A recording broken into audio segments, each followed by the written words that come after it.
Hey, welcome back.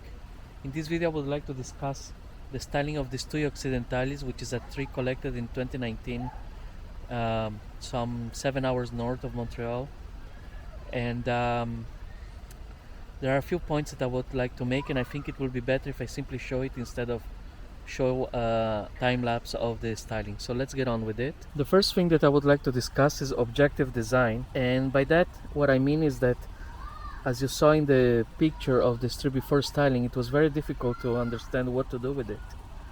But if we look at the best base and we combine that with the best line, which is the line with most drastic movement, and you can see here that we have here 1, 2, 3, 4, 5, 6, 7, 8, 9, 10 changes of direction, whereas from this side we have 1, 2, 3,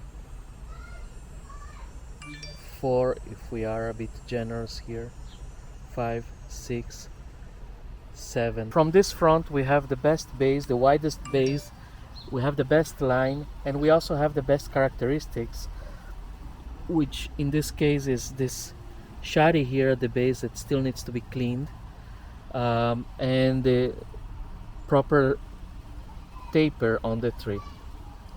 When we take these things in consideration, it automatically helps us decide in a fairly objective way what should be the front.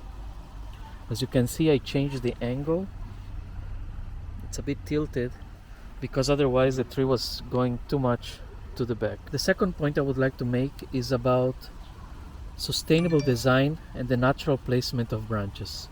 First of all, you will not see in this tree anywhere a branch that starts at the back and turns around to the front just because I needed to occupy some area, and I leave areas with a gap here, and most branches have a small branch in the interior that eventually will take over and replace the entire branch.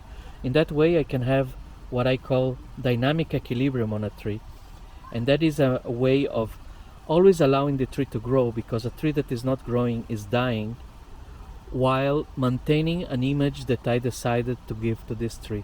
So the tree is always growing, eventually always replacing branches from by interior branches in the same or approximate place, and like that we can add age by creating dead wood and by having the tree always growing while maintaining an image. So dynamic equilibrium.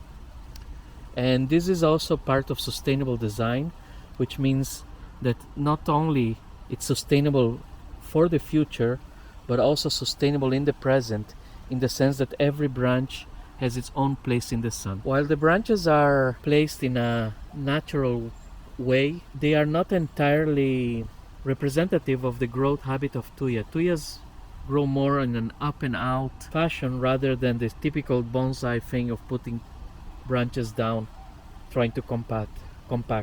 Especially so in a design as this one, which is an elegant design. I will come back to that in a moment.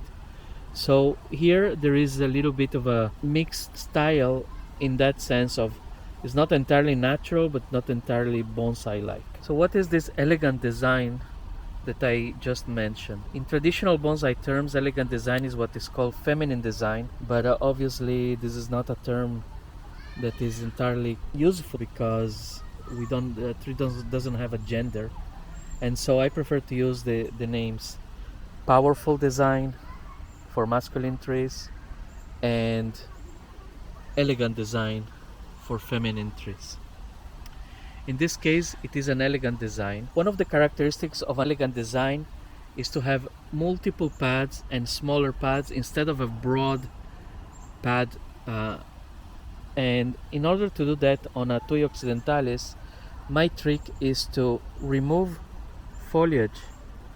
This was actually a frown, like any other, and I actually remove the foliage all the way to the tip, and I leave it only at the tip, and so I upgrade part of the frown of a Thuja into a branch, and this is the foliage. And even here you can still see you can see the section that it's green, as here, for example. And so another example is here.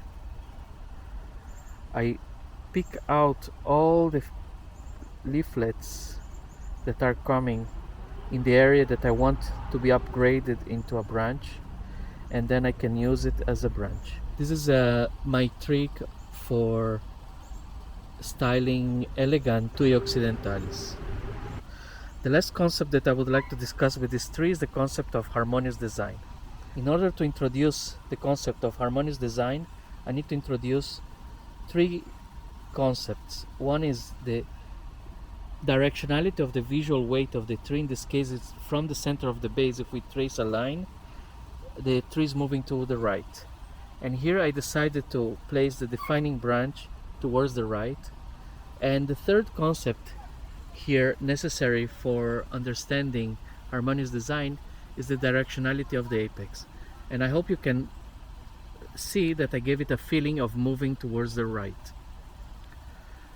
I could have put more visual weight and the flow of the apex to the left, or I could have placed the defining branch towards the left. But in this case, these three things agree: the directionality of the trunk, the directionality of the defining branch, and the flow of the apex. With these three things agreeing, we call this a harmonious design, and this is essentially the most common type of design. Most trees in Japan are like this. But other options, for example, if the defining branch and the apex disagree with the direction of the trunk, we would have a tension design. Or if the direction of the apex and the defining branch disagree with each other, irrespective of what happens to the trunk, then we would have a dynamic design.